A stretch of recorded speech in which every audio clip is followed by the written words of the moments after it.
get ghosted, and we've all been ghosted, or, we've had people disappear.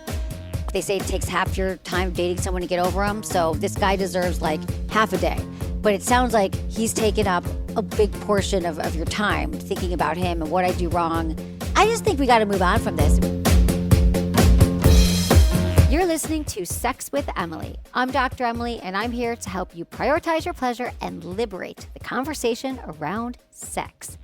Trust. It is the glue of relationships, even the more casual ones. Can I trust that this person is safe, that they're not going to hurt me? Can I trust myself that I'll know how to navigate the situation? These are the questions we all ask ourselves, even if it's subconscious. Our bodies and brains regularly scan for danger. But when you're wearing rose-colored glasses, sometimes the red flags just look like flags.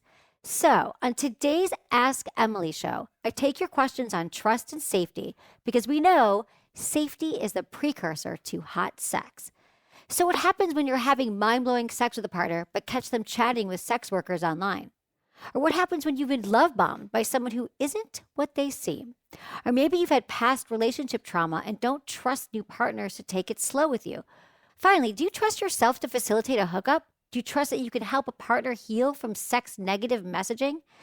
These are the questions I'm exploring today. And trust me, by the end, you'll walk away with some great tools for sticky situations. Please rate and review Sex with Emily wherever you listen to the show. Just do it right now. It takes you 2 seconds and it really helps get the show out to more people and more sex positive people like you who want to have better sex. You can also find me on all social media at Sex with Emily. If you're there, I'm there. Check out my new articles, Embarrassing Sex Questions, Penis Edition, and Sex Party 101. They're up on sexwithemily.com. Also, don't forget to sign up for my emails. You can find the link in the show notes. All right, everyone, enjoy this episode.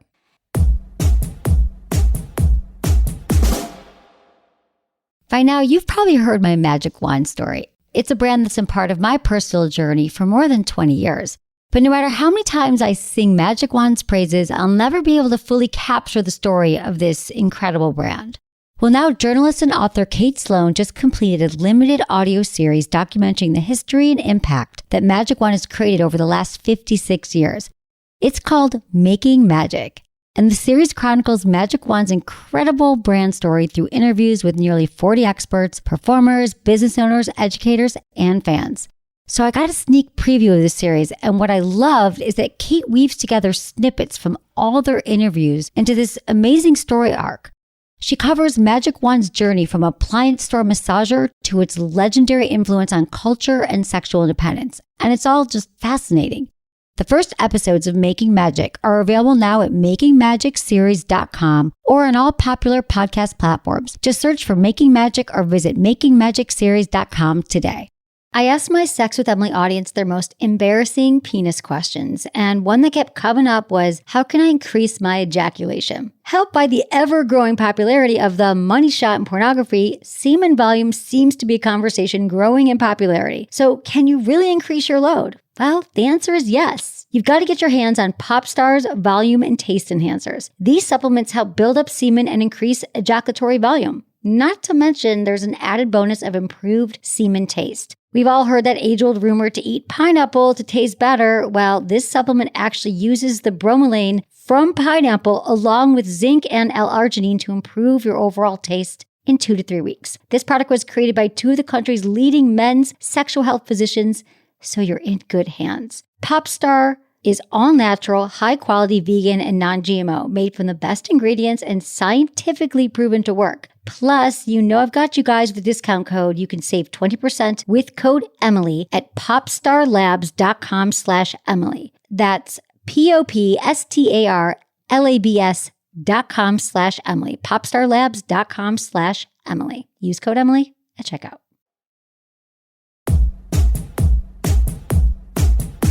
Okay, we have Jamie, 44, in Utah. Hi, Jamie. What's going on? Thanks for joining today. Thank you for having me. I'm a big fan. Oh, I'm so glad. I so appreciate you calling in. What's going on? So I wanted to reach out. Let me just give you a quick background. I'm 44. I've been divorced for 3 years, and I've been dating a new guy who's a little bit younger than I am, who is never been married, And he moved in with me about a year ago, and things are going very well. We have an incredible relationship, incredible sex life. In fact, we have a lot of sex, like every day. And we bought an iPad together. I discovered how much he actually is looking at porn, which is fine. I'm fine with that. But I discovered he's been chatting online with women, where you pay money and then you give the tokens to make them do things. So I decided to reach out to you because coming off of a 20-year marriage, dating a little bit younger guy, everything is seemingly wonderful. We have an incredible sex life. I'm pulling out all the stops. Everything seems really exciting and happy and fun. I'm questioning myself now, though, because I discovered this on the iPad. I've since gotten my own iPad. Right. Because I guess it triggered me in a way. I felt like I wasn't doing enough for him. But I guess my question and why I'm reaching out to you is how do we feel about this? Because to me, it feels that's not right. Mm-hmm. Yeah, no, I feel that it's a really great time to have a conversation with him about it, because what you're saying is he's on something like OnlyFans probably, which is very common right now, that he's paying to watch someone masturbate, or he's chatting with them. Right. And that's a next level way of masturbating, which is a very common thing that a lot of people are doing right now. What's it making you feel right now? What is it making you feel that? It's making me feel like I'm not doing enough. And I understand that. I feel, I don't feel like jealousy or anything like that, but I'm definitely like, what am I not doing to keep him satisfied when we're already very sexually active and we have so much fun together? So everything seems great from my perspective. So why would we need to be chatting online and paying money? I've done some things recently that I never thought I would do, but I'm enjoying it. So that from my end, you mean sexually? Fine. Right. But on his end, I don't understand why he needs to do this. Okay, got it. No, that is such a valid concern about it. And well, first, let me just tell you this, that masturbation is part of being sexually healthy, and people masturbate in relationships. They masturbate when they're out of relationships. And sometimes when people are having really satisfying sex, they masturbate more because sex begets sex and it feels so good and he just wants more and more. So I just want you to know that it's really common. But so, all day. Yeah. Oh, what'd you say? It's what? I said best news all day. Okay, good. Yeah, I can feel your tension. I just want to give you a hug and just tell you that, because we don't know that. And it's so common that we feel like, why do they need to masturbate if they got me? And I went through this too before I knew this. I would get jelly. When I was in my 20s, I found a guy was watching porn and I was like, oh my God, but we're having the best sex of our life. So I think it's really just about a conversation. Have you guys ever talked about masturbation together? Yeah, all the time. We talk about it all the time. And in fact, at one point, I said to him, and I made up a story, and I was like, hey, one of my girlfriends is really worried. She caught her husband chatting online with other women on a porn site. And he was like, oh my God, I would never. That's cheating. La, la, la. Oh. Going on and on. Okay. And I was like, okay, well, but then I didn't do anything about it. I felt like I would embarrass him, so I didn't want to say anything. So this would be another conversation to have, because I have to say to you that let's now address what's actually happening is this chatting with women online, with porn sites online. That is another level. And there are many women who I could see why that's going to make you feel jealous or be confused. And I think you just got to ask them, say, well, you're sharing this iPad. And I just want you to know, like, I think masturbation is healthy and I'm totally cool with you masturbating. But when I saw this, it did make me feel, and you can only speak from it made me feel like I wasn't doing enough and that maybe you needed more from me. And so maybe you could tell me, don't even ask if it's real because you already saw it, it's true. So just say, maybe you could tell me more about your decision to do this, to chat. Right. Can you tell me what it does for you, what it feels for you? Because I'm just curious. And I know this is going to be hard because you're angry and you're hurt. I mean, I guess if he lies and makes a big excuse, you see the thing, like, it's who else is it? You share an iPad, which also feels like he should know that. It actually really surprised me that he hadn't deleted his search history. Yeah. You're like, dude, if you deleted your search history like most people, we would have this. We all do that. Like, why are we deleting our search history? Yeah. But I think that just finding out, we're getting curious. And Has there ever been other things in the relationship whether you felt was off or trust or Just in the beginning, to be married for 20 years and completely out of the dating scene, and then to get together with someone who has been single his whole life. And then, we got together.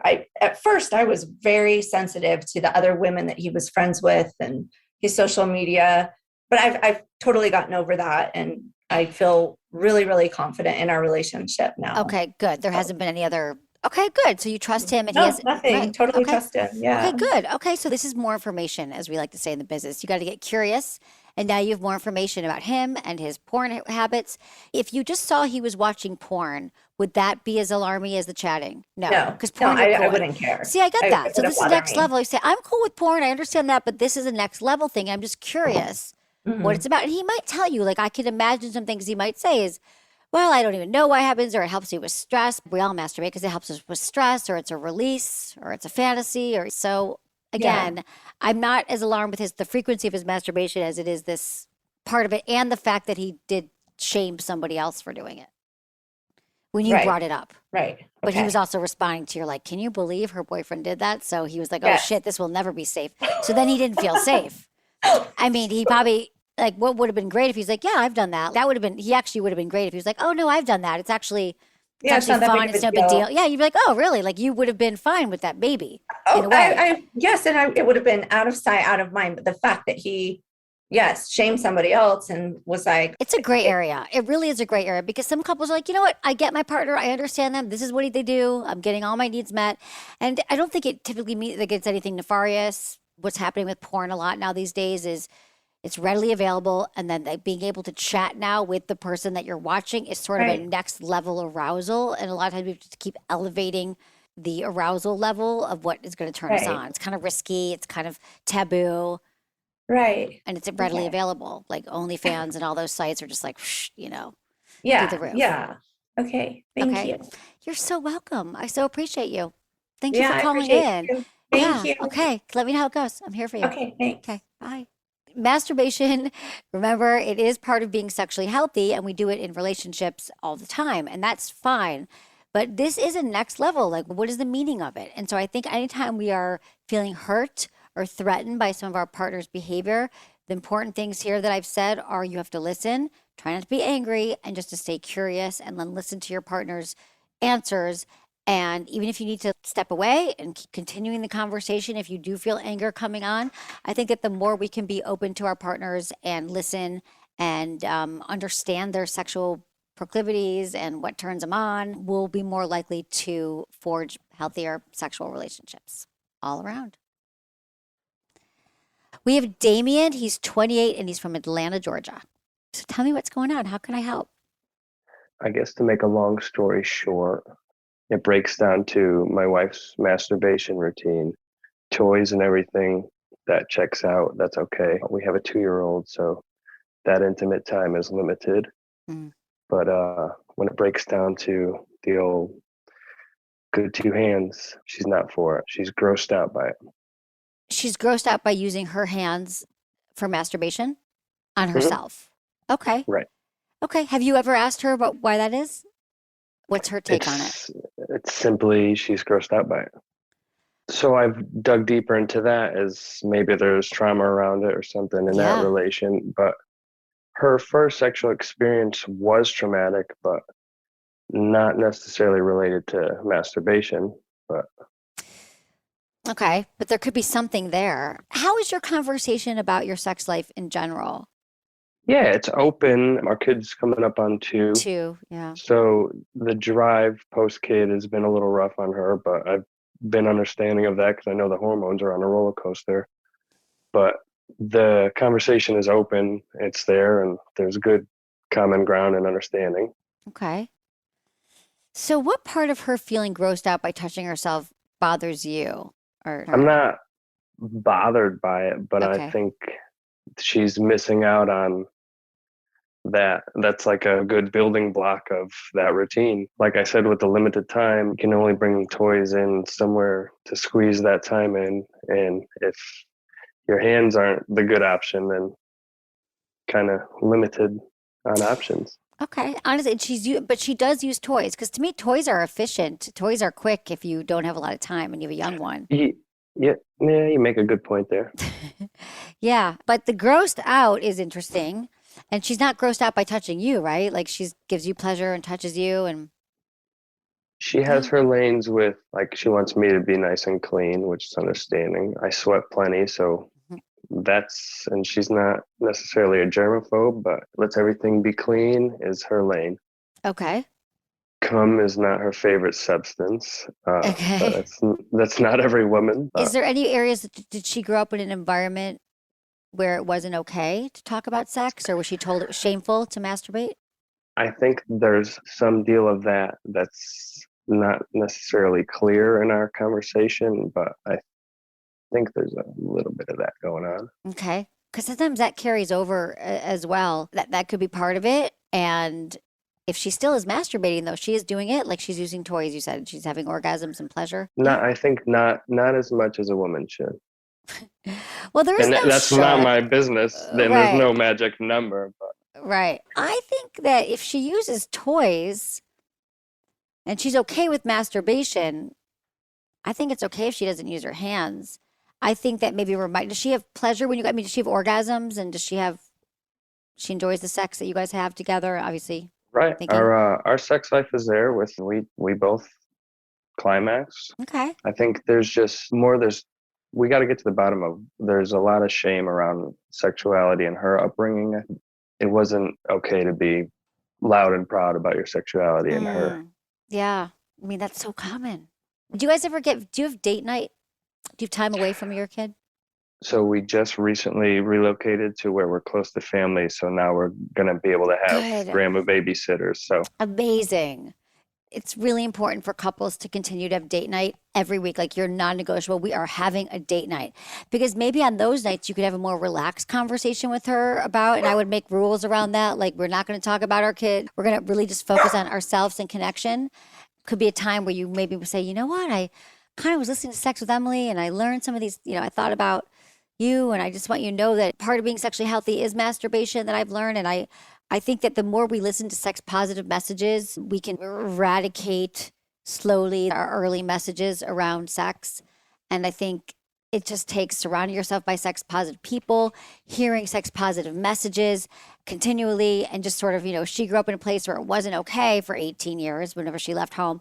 It takes a little bit of time, but I think you're doing all the right things here. You seem like a very loving, supportive husband. So I doubt that you're shaming her and saying, well, you really should use your hands, or you really should. Just guiding her gently and letting her know that pleasure is her birthright. You support her having more pleasure and feeling good. And maybe you go shopping for toys together and she picks out something that she's into. And she loves that. I'll have to plan that in the yeah, and buy itinerary. some sex positive books. There's some great masturbation books. There's one does she like to read at all? She loves reading smut. We have a whole bookshelf out of the frame here of J.R. Ward's steamiest. All right. But maybe she could get some books, like there's one called For Yourself by Betty Dodson about masturbation. So again, just maybe you could send her articles. There's just things she could learn about it. But it sounds like you're doing all the right things. And I'm excited for your date night. And I'm excited for you to continue talking to her. And I'm really glad that you're just having sex and she's having pleasure. It sounds like you are too. So thank you for your call. I appreciate it, Damien. Thank you. Yeah. Let me know how it goes. I'll be here. Have a good one. You too. See Bye, ya. Damien. Thanks a lot. All right, remember that we have to continue to have conversations with our partners about sex and about pleasure and about masturbation. And I think that it is a process of rewiring and undoing all of the negative messages that we get around sex that simply aren't true. We are meant to be sexual beings. Masturbation is part of being sexually healthy, but being patient with our partners as they continue on their journey. We're not all there. A lot of you listening to this show are really sort of at the forefront of this sex conversation. It's still very new for many people. The majority of people have never talked about sex or masturbation. They haven't even challenged their beliefs around sex or masturbation. So they're like, what do you mean it's okay? I mean, and I understand that. So we just have to meet people where they're at, continue to support them on their journey, share this episode with them if you think there's something in here that could be useful. That's how a lot of people find the show. And just thank you all for listening and being willing to have these conversations like Damien is with his wife. So we've got Lacey, 25 from Kentucky. Hi, Lacey. What's going on? Hi. I recently met a guy online and we hit it off pretty instantly. So we scheduled a day and a time to meet for a date. And we went on that date and it was amazing. We got along so well to the point that he was talking about a long-term commitment and a relationship. And by the end of the night, he was even saying crazy things like he was falling for me and saying things to me that made me believe he was really all in. So that night we had sex, and from my experience, the sex was really great.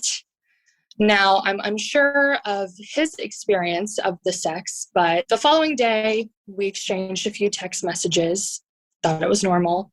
Well, the next day he was completely unresponsive, so I learned that I had actually been blocked. So from my perspective, either he was a liar the whole time and just telling me the things that I wanted to hear in order to have sex with me, or he was telling the truth on the date. And after the sex, either the sex was bad or something, and he decided not to talk about that with me. So the whole situation has obviously left me with lots of questions, but regardless of the situation, it just has made me feel like, what's the point of putting myself out there or going on dates and doing things like this if these are kind of my options I'm left with? Either someone who will, lie to me to just have sex with me, or someone who's unwilling to be vulnerable after. So, Wow. Okay. Very well said. And I'm so sorry that happened to you. And I can imagine that your mind is jumping to all these places. Like, why did he ghost? Why did he block me? What did I do? Like, what's wrong with me? Am I a terrible lover? But I have to tell you that this guy sounds like, telling you that he's falling in love with you and he's putting all the moves, and the fact that you felt so comfortable with him. He sounds to me like he's a professional player, knows how to get women to do what he wants, and that is to have sex. And the fact that he blocked you and it was aggressive and you didn't know him, to me, it has nothing to do with you. But also, you'll never know. That's also the truth. And we have to remember that we'll never know. And when we get ghosted, and we've all been ghosted, or, we've had people disappear, of course we obsess. But I think it was one night. They say it takes half your time dating someone to get over them. So this guy deserves like half a day. But it sounds like he's taken up a big portion of your time thinking about him and what I do wrong. And I think what it sounds to me was like a little bit of love bombing, as we call it, when they just come on really strong and they make you feel safe and they look into your eyes and they do all the right things. I mean, I can't imagine that it was anything that you did. And even if it was, again, you won't know. But the fact that he blocked you is so aggressive. And you had a great night and he slept over. I mean, how old is he too? Is he in his 20s as well? He's a grown ass man. Okay. He's 34. 34. I just think we got to move on from this. When did... Yeah, definitely. I feel more logical about it now that it's been a few more days, but he did send me a text a few days later. So apparently he unblocked me to send the text and said something along the lines of, "Look, sorry for being a jerk. I've got to work on myself. I wish you the best of luck." Okay. So I didn't respond after that. Love bombing is something that I have not experienced before. Yeah, I know. It's tricky to catch because it feels so good. Someone's seriously like pouring the most delicious cocktail of love hormones all over you, like dopamine and serotonin and all the things. It feels so good to feel adored by somebody and to feel that connection. And it's hard to spot. You're like, maybe this is real. I feel this too. And then you're bam. So I think anytime someone says they're falling in love with you, or maybe even having sex so quickly, maybe that's just something that you're going to want to wait on a bit. Because I always think like, I'm not one who has rules like 3-date rule and all that stuff. Some people can just be like, I just want to have sex and I'm going to have sex tonight. I don't care what happens. If that's you and it feels good, great. But for many of us, I want to get to know the person a little bit. And maybe I love that I'm feeling attracted to this person, but let's see what happens the next time I see him. And it's really hot to have anticipation and to like get excited to see someone next. It feels like trying to find the balance of like being vulnerable and open and sharing and knowing when to read the red flags. Right. So I think that anytime someone moves really fast or they're saying they think they're falling in love, and even having sex right away. I don't know. I get there's just as many stories like, well, I had sex with my partner on the first date. We've been together 20 years. Like you hear just as many of those stories. So again, if there's a reason why you have to right away, but I just wait, get to know someone, especially after this situation as you feeling so tender. So and you've had experiences in the past though that have been positive with partners? Good sexual experiences? Okay. Yeah. I think anybody who's grown can make their own decisions as long as it's consensual. Feel free to do whatever you want to do. But I don't have sex super often. I think it just got caught up in the love bombing nature of it and the feel good euphoria of it. But I think it has taught me a little bit about how to know myself and how quickly to move in the future. So. Yeah. Luckily, you're not pregnant. You can get an STD. Like, this guy's blocked. He's out of your life. And all of these things are lessons. So, definitely. Yeah. Well, thanks. I love it. Of course. I'm here for you. Thank you. Bye. So a lot of times we have to think about rejection can be protection, which is a great way to reframe it. We get ghosted for so many reasons. We will never know why. And typically it's never even about us. And if it is about us too, great. That's not your person. It doesn't mean that you're flawed, that you're a terrible person, that you're never going to find love again, even though our minds love to go there and create some drama that's just going to keep us down and under for so long. It doesn't have to be that way. So remembering to pay attention and to go slow if that's right for you. I even recently got love bombed in the last few years. I mean, same thing happened to me, and I'm a professional. I was like, but it feels so good. And we were at a connection. I'm like, it must be real. And parts of it are real. Sometimes we talk about in the moment that we feel really good about something. But again, we're responsible for our own behavior, our own judgments. Pay attention to yourself and just try to move on as quickly as you can and learn the lesson. And don't use it as another way to beat yourself up that there's something wrong with you, but just use it as a resource to learn more about the kind of partners you want to date and get back out there. We have Rachel, 25 from North Carolina. Rachel, tell me everything. What's going on? Yeah, I'm getting back into the dating world and it feels very foreign now, which it didn't used to. So I was just wondering what your advice would be in terms of starting to date and have partnered sex again. Are you starting to date again, or it just feels like you're not ready, or have you No, had a I have situation? been. Okay. Yeah. So had a situationship, fell apart, and then, worked on myself throughout the past year. And now I'm starting to date again, been seeing a couple guys, but it just feels strange. I know. Right. Okay. So talk to me more about what feels strange to you. What is happening exactly? I just got really used to being by myself. I live alone, just my dog. And so now it's not only getting to know somebody again and having to be my public self, but also the starting to have partnered sex again. What if I forgot how to do it? I have to say it is like riding a bike. I don't think that you're going to forget out of partner sex, but I do get what you're saying. I'm feeling that too, just going out socially. It's a lot to get ready and go out and to manage conversations all around. We all sort of got out of practice. So we also have to have compassion for ourselves and be kind to ourselves and understand that it's just an interesting time. And I'm sure that probably the people that you're dating are in the same position as you. And that might be, now that I'm thinking about, a really interesting conversation to have with someone saying, how is it for you? Because right now I'm feeling like this is a muscle I got to build again. Yeah. I haven't thought of that. I'll have to try asking. Yeah. I think that the more real, and that's the vulnerability that we all talk about, is that's such a vulnerable, real moment, is to say this is kind of weird. I've got really used to me and my dog. It's a little awkward. Or what do you think? So I think that's the first thing, is seeing if there's a commonality there. Mm-hmm. And I feel like you've been doing all the right things. You're listening to the podcast and you said that you were pleasing yourself and you were masturbating and doing all the things. So I think the important thing is just to be honest and be having sex with people that you feel comfortable with, are you starting to meet people online or when you're out? How are you meeting them? A little bit of both. And the situationship has resurfaced, but just via text right now. And so I'm stressed about being yeah, you can come over. I don't know. I'm just do you want to see him again? I forgot how to do it. I do.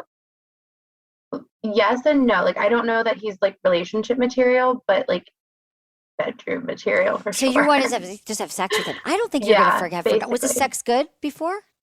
It was good. Him? Yeah, I think we were both pretty stressed and we were both kind of in our heads, but it was good, and I think it could be better. Okay. Even just saying oh wow, I haven't really been with anyone, or this is going slow, and remembering to breathe and ground yourself. And I found that once we start to state what's really going on in our heads, whether it's insecurities or anxieties around things, that it clears it. It doesn't become as much of I have to act a certain way and I have to show up a certain way. So I think that just being yourself. And so and I'm also curious about your past relationships and your experience with sex and being with partners. Was that something that you had? Yeah, it was like really easy. And I definitely like never really had any apprehension around it. But now that it's been like so long, and the situationship and we would use FaceTime and stuff like that. And I feel like I got really good at that kind of like performance piece of it. And now I'm like, Oh, how do I like go back to doing it in person? I just feel like I'm gonna look ridiculous or like not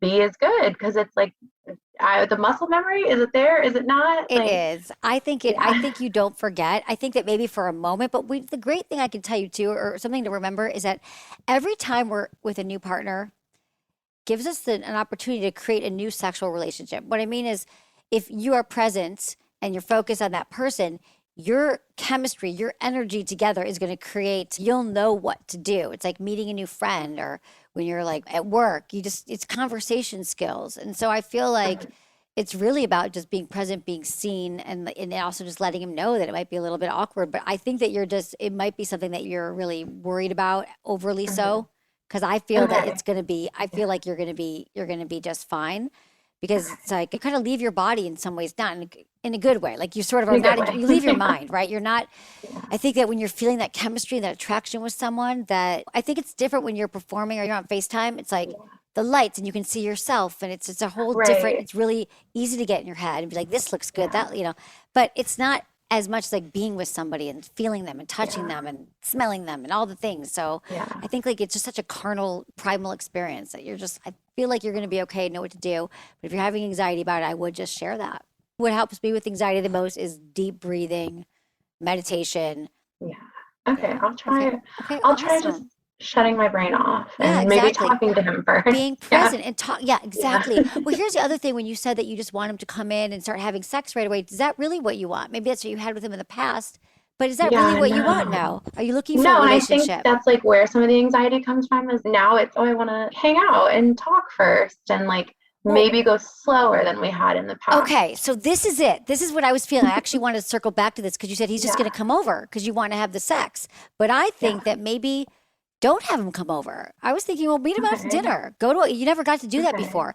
Just because Yeah. No, we like, didn't. I had a situationship as well, and it's no longer happening, but it was all about being in my house during the pandemic and having sex, and it ended for other reasons. But the last thing I want to do is see him in my house. I'm like, we couldn't go Mhm. out then. We couldn't go to dinners. We couldn't go to movies. Mhm. We couldn't go to concerts. So I think if it's time to test if you actually want to be with this guy, because I think if you have a dinner or you go to a show or you do something together, you'll already feel more comfortable. But I think it's that like, boom, I'm here. Like if someone just showed up my door now and wanted sex, I'd be like, I don't know, I'm not even ready for that. It's just Yeah. even in day to day life. So I think going easy and stating your needs right now and saying, this is what I need right now. I'm not looking just to hook up, and say it however you want, but say, I thought we'd get some dinner first. I thought we'd go for a walk first. I thought Okay. I think that Yeah. you'll feel comfortable because I think it's this Okay. particular situation that's making you feel like you got to perform, and it doesn't sound like it's Yeah. what you want anymore anyway.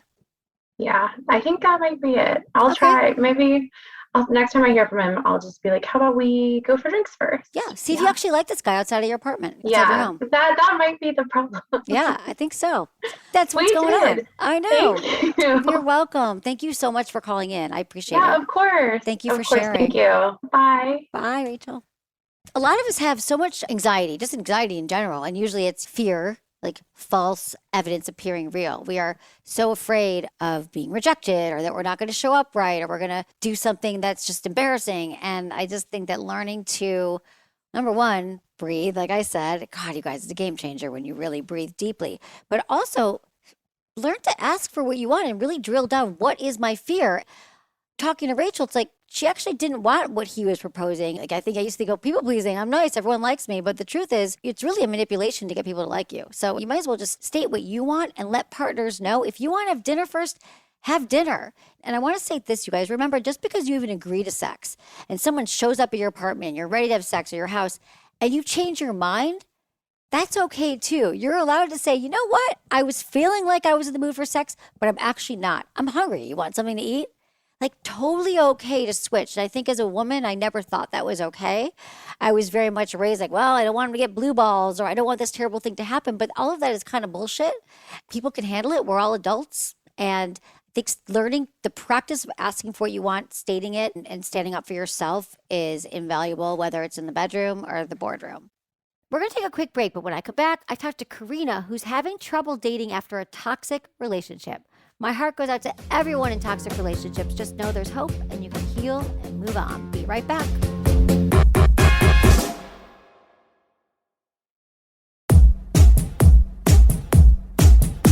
Hi, Karina. Hi, Emily. Let me know what's going on. I'd love to help you. Yeah, so now I'm dating and trying to find a boyfriend for a few years now. And what's getting in the way of that is that I don't have the most sex positive attitude. As my first boyfriend, I was very emotional dependent on, and so I didn't stick up for myself. I had sex way too early, and yeah, a lot of stuff happened which I didn't really want to. And so I basically struggled a lot of times sticking up for myself and saying no to guys, even nowadays. And even though sometimes when I say no, they still ignore it. And yeah, it's quite hard. And yeah, I'm working on that. But whenever I find a guy which I'm interested in, and I don't want to overload them with my baggage and stuff. And it's hard to date if you're not in a positive mode about sex and stuff like that. And even if you ask the guys to wait a bit, they never seem to be interested in that. Okay. Have you ever talked to a therapist about any of this stuff before? Yeah, I am in therapy at the Good. moment. Okay. I love that. I think, especially as a woman, we are so not taught how to say no. We're taught that if we put energy out there to a partner, and once we get started, we can't say no because it's going to upset them or we owe it to them. And that's a practice that we have to learn to say, like, really be in our bodies and learn what our yeses are and our nos. Like, I know that I live a lot of my life in my head, but when I learn to feel things like somatic experiences in my body and think, what am I actually feeling right now? That our body tells us what is a yes and what is a no. But that's also a practice. Like, I think that there's some men who will not be interested in you if you say no and they only want sex. But those aren't your guys. I think there are some that are going to say, okay, I hear you. Let's take all the time you want. I really want to get to know you. And so I'm wondering how comfortable you are showing up in relationships as yourself right now and sharing parts of yourself. And I think that they will be interested in what you have to say. Yeah. Tell me more about your experience with that. So on dating app and Hinge, not Tinder, because Tinder turned out to be not the good one in my experience. And I tell them right there, like, I'm not interested in a one-night stand. And there are some guys who take that seriously and some still trying to like have sex on the first date. And it's like, it doesn't need to be a one-night stand. And it's like, that's not what I'm here for, you know? It's like, I want to get to know you first. And some take it more positive, but in my experience, maybe 5% of the guys like who I talk to are willing to wait longer than 3 days. Wow. Okay. Because you're doing the right things here. You're stating what you need, which I love. I'm trying to think of how we can reframe it. So by saying I'm not interested in one night stands, what are you interested in? Maybe we flip that and say, I'm actually interested in getting to know someone. I'm interested in a relationship. I'm interested in, and then just sort of, I think when you state that's more positive than like not a one night stand. And then also, this is the thing, there's like such a nuance to this, but there's a big difference between a no and a not yet. We don't really know how to calibrate that. Like, I think that sometimes maybe for example, you might be with someone and you're making out and it feels really good. And that feels good. You really like the making out or the kissing, or maybe they have their hand on your breast, but then they start to go down your pants and you think, wait, I really liked the making out. So it's a practice saying, you know what, stopping and saying, you know what, can we just go back to kissing? I was really enjoying that right now. I thought that was really hot and that's what feels right for me right now. But sometimes we don't know. We just say no and we shut it down. It's not just a hard yes or a hard no. That no sometimes can mean not yet, not right now. I'll see you next week. Let's go out again. I'm not there yet. So using your words around what feels good to you. Hearing those phrases helps a lot because I'm struggling, with, because I love intimacy. I love cuddling and all of those things. And that's for me a big part of a relationship, obviously. Yes. And it's hard to like wanting that, but that most of the time leading to sex, which I'm not always ready for. And it was like feeling like I'm disappointing the other person and I'm leading them on or giving them false hope. And I don't want to do that either. It's just. Absolutely. Again, it's okay to let someone down. And I don't even know that you are. But I think it maybe as a pleaser, I'm a pleaser too. As someone who wants to, I worry so much about people's feelings and like, oh, are they okay? Or I've had a lot of sexual experiences where I look back at it like, why did I do that? And I just did it because it was easier than saying no. So I'm just like, well, I'll just give him a blowjob or I'll just have sex right now because it's easier than not. And the truth is, I didn't know that it was okay to be like, this is not what I want to do. Doing it in a way that's true to yourself, I think that would garner so much respect from men that just saying like, I'm not into it right now, or not getting yourself in situations where it is even intimate too fast. Like I pretty much know if I'm going back to a guy's house these days as an adult woman that they're going to expect sex is going to happen. And so I just won't do that if I'm not ready, or I'll just gauge the situation, start to let them know that I'm not interested in being sexual, or I really like cuddling. Like I love cuddling. Like is my favorite thing. Like let's go watch a movie. Like I just would love to cuddle. And like really, then you get to stick to that. If you said that, you get to stick to it. So I think it's you have to like practicing stating what Karina wants and being your best advocate. Yeah, amazing. Okay, good. Thank you very much for that. Of course. It's like nowadays it seems to be so not okay to not be comfortable with blowjobs. Everyone's like, oh no, that's easy, just give it, they'll be happy. And I'm like, I'm not comfortable with it. I'm like very picky with food already. Everything that's slimy is like, I can't eat it. And for me, obviously, also my first having to give a blowjob was forced, and that also didn't help and stuff like that. But is it okay to say as a woman, I don't want to do that, or is it like? Yeah, it's all okay. It's all okay to say I don't want to give a blowjob, and I would also look at like this fear. I think that you had someone force it on you. It's like people are. Anything's forced on us, we automatically don't want to do it. But especially when it comes to sex, your early memories around blowjobs was that it's a forced thing. You weren't even giving a moment to enjoy it. And so I think when you're with a trusted partner and you're in a relationship with somebody or someone that you just if it's trust and say, I had a bad experience, like being honest, like I had a bad experience with this and I'm open to kind of experiencing again, but I need to go slow. So maybe you just look at the penis and you like lick it, you give him a hand job, but you get closer to it. But I think saying I don't blowjobs, I'm never going to give one. Because I hear from women 20 years older than you who still feel that way because of an earlier experience. And I don't want that to be you. Maybe you don't like it. Like maybe you will not like it and you're like, it's gross, I don't like it. But I feel like you didn't, unfortunately, you had an abusive situation where you didn't get to make that decision for yourself. And I don't want that to dictate your future about anything with sex. That's why I asked about therapy. And there's a lot of like trauma work, like EMDR therapy is a great therapy. People who specifically focus on this kind of work so you no longer are getting triggered in that way. I would just say be open to it, but I understand why it's a no, but also saying I'm willing to explore my yes, but I'm not there yet. I think you still get to decide. It sounds like it's been complicated from your earlier experiences. Yeah. So I think you could just present like I'm here and I'm learning. I had some experience in the past, but I'm being present with you and I'm with the next partner and I'm willing to learn, but I really need to go slow and have really great communication.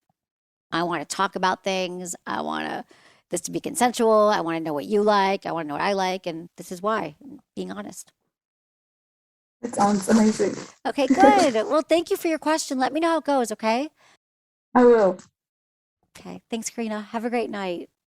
Thanks, Emily. I really like this call because I think Karina is really open and a lot of us need to remember your no could be a not yet. And getting that specific is so helpful because sometimes it's even like with initiating sex, sometimes we say no and we don't tell our partners, well, I'm not in the mood for sex right now, but I can't, let's have sex in the morning or let's have sex tonight. And I think that being greater communicators around our desire and around what we actually want as opposed to what we don't want is important. And working on any traumas or fears we have around things is also important because they do stick with us for a lifetime. And especially if you had abuse or trauma in a relationship, it's really important. But I just want to let everyone know that you don't owe anyone anything. You don't owe them sex. You don't owe them blowjobs or oral sex. And the more we can really pay attention to what our true yeses are and our true nos, and then learn to be our best advocates, the more likely we're going to find healthy relationships and have our healthiest sex lives ever.